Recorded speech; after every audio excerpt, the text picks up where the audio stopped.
Hi అండి, welcome to విజయ శారీస్. ఈరోజు ఒక బ్యూటిఫుల్ శారీ మీకు చూపించబోతున్నాను. ఈ శారీ వచ్చేసి సాటిన్ క్రేప్ అండి. రామ్యాంగో డిజైన్, కానీ ఫ్యాబ్రిక్ వచ్చేసి సాటిన్ క్రేప్. మిడిల్లో మొత్తం కూడా ఇలా బూటా వచ్చింది చూడండి. దగ్గరగా చూస్తే మిడిల్లో మంచి వీవింగ్ బూటా, బార్డర్లో బూటా, సిల్వర్ గోల్డ్ వీవింగ్తో ఎంత బాగుందో చూడండి. కామన్గా అనుకోద్దు, చాలా డిఫరెంట్గా ఉంది sari. Silver and gold sari మొత్తం కూడా మధ్యలో బూటా, టూ సైడ్స్ బార్డర్, బంచెస్ బూటా ఇలా వచ్చింది. మిడిల్లో మాత్రం డిజిటల్ ప్రింట్ చాలా బాగుంది. క్లాత్ వచ్చేసి పళ్ళు కూడా మనకి రిచ్ పళ్ళు, సాటిన్ క్రేప్లో. బ్లౌజ్ వచ్చేసి మనకి ఇది ప్లెయిన్ బ్లౌజ్. హ్యాండ్స్ మట్టుకు మనకి ఇలా బార్డర్ వస్తుంది. ఇది బార్డర్.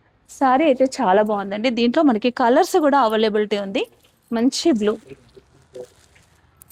పింక్, ఈ కలర్స్ అన్నీ కూడా మనకు అందుబాటులో ఉన్నాయండి. శారీ కాస్ట్ వచ్చేసి నేను స్క్రీన్ పైన మీకు శారీ కాస్ట్ ఇస్తాను, 6700.